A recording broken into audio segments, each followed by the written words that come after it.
Assalomu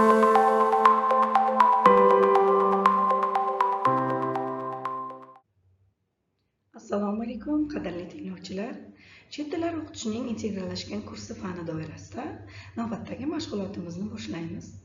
Bugungi mashg'ulotimiz Using language appropriately for a range of classroom functions deb nomlanadi va bu mashg'ulot davomida o'qituvchi nutqi bilan tanishtiradi.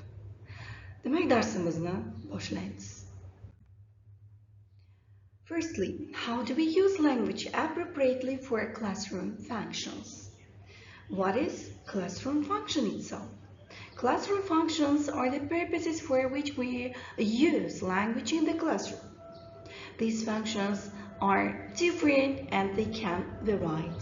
For example, explaining or instructing. For each classroom functions, there are different exponents. There are different expressions that can be used.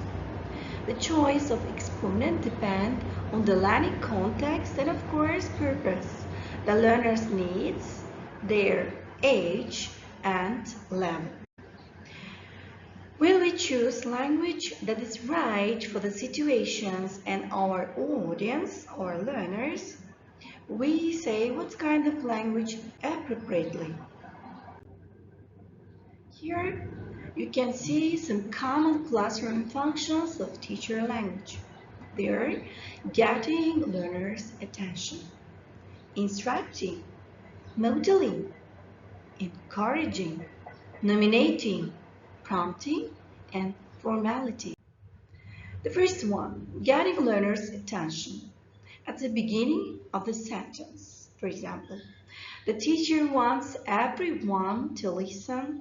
We usually keep the utterance short in such cases, and very often teachers develop their own exponents for getting attention with their different classes. For example, we can use, so class, pay attention, look at the board, look at the monitor, and other kind of expressions can be used for getting learners' attention.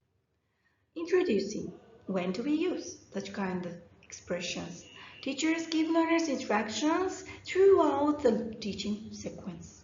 Before they start, during the activity, the instructions at this point are about non-linguistic behavior, for example, and the end as a reminder we can use. The language of instructions often use the imperative. For example, look at the board. You can see different words which are nouns, and so on. Next one is modeling. The teacher models. Here we mean the teacher gives example for target language. At 2 points in this teaching sequence, it is very important.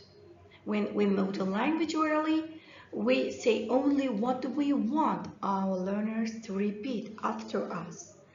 Or we can just write down a word or a sentence as an example, and we can ask our learners to write down such kind of sentence or expression.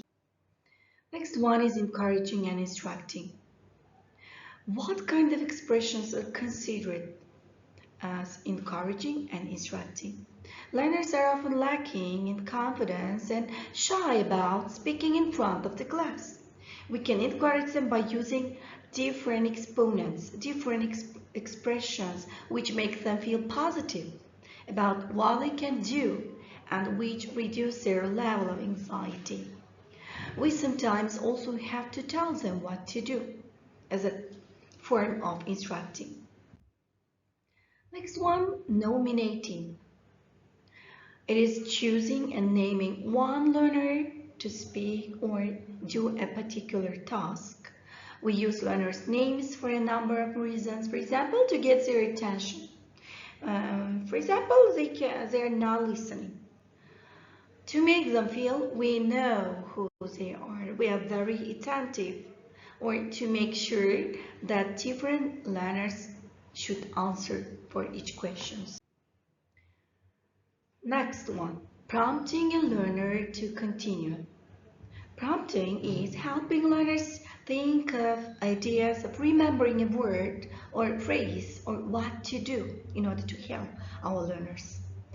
They can sometimes be quite similar to encouraging.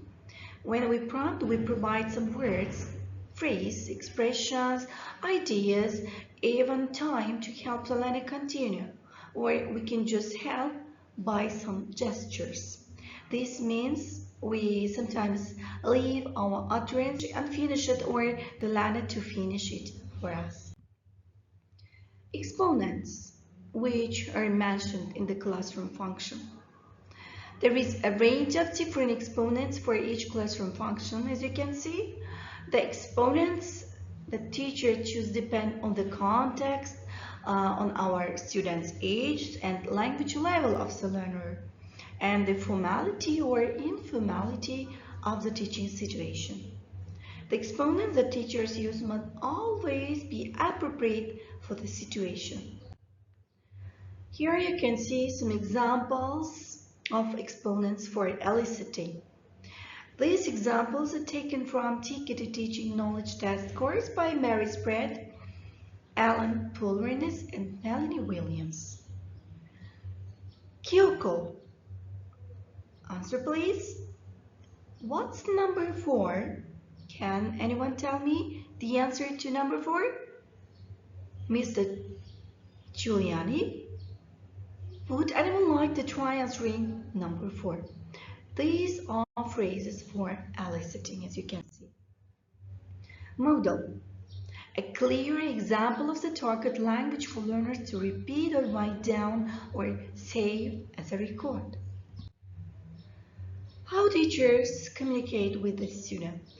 Most of the time, teachers are able to communicate their messages successfully to the learners using the target language. For example, in our lessons, English language, accompanied by gestures, not only words, but also gestures where appropriate. However, in some situations, particularly with young learners and with beginner or elementary learners, it may be necessary for the teacher to use the mother tongue or L1, like Uzbek language, from time to time. In what kind of situations is it necessary for the teacher to use the mother tongue, or L1 we can say? Problems with discipline, for example. The teacher needs to quickly stop a situation from getting out of control. Next one is possibly injured or endangered a learner. For example, the teacher notices that the learner's chair is broken. Looking after a learner, for example, a learner is very upset for personal reasons. Repeating instructions in L1 after they have been given in target language, for example, with a beginner young learner group. And also checking understanding of more abstract vocabulary, especially when we are working with advanced class. So the most important question you can see here, how should we use exponents in the classroom? Must be appropriate for the classroom function, for learning context and purpose, and of course for the level of our learner. And we should mention sequencing in the classroom also. Language needs to be sequenced appropriately to provide learner with a range of learning opportunities. What does sequencing means itself? Using language in a logical order, in the right places we mean. This is particularly important for explanations and instructions. Learners can learn chunks of language just by hearing them again and again. Also, it is very useful to use fixed range of exponents for the classroom functions at the early stages of learning. And I think information which I gave you is very important, especially for new teachers, for novice teachers, and for students. Shuning bilan bugungi mavzuyimiz o'z nihoyasiga yetdi. chet tillari o'qitishning integrallashgan kursi fani doirasida olib boriladigan navbatdagi mashg'ulotimizda uchrashguncha xayr deb qolamiz.